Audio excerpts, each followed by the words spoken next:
కార్తీక మాసంలో నవంబర్ 1వ తారీఖున శ్రీ శ్రీ శ్రీ పుణ్యలింగేశ్వర స్వామి విగ్రహ ప్రతిష్ఠ కన్నుల కమనీయంగా వీనుల విందుగా అంగరంగ వైభవంగా జరగబోతుంది.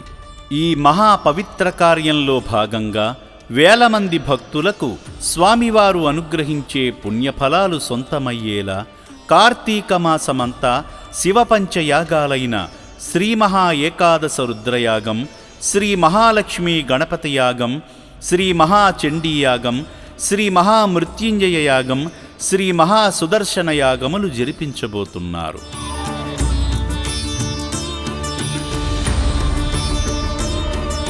కావున ఈ సదావకాశాన్ని సద్వినియోగం చేసుకుని మీకు నచ్చిన యాగాన్ని స్వామివారి పుణ్యకార్యానికై జరిపించండి. స్లాట్ బుక్ చేసుకునే అవకాశం కలదు. తక్కువ మందికే ఈ అవకాశం కలదు కనుక త్వరపడి ముందుగా మీకు నచ్చిన యాగాన్ని జరిపించి మీ జీవిత విజయాలకై స్వామివారు అందించే దివ్య ఫలాన్ని పొందండి.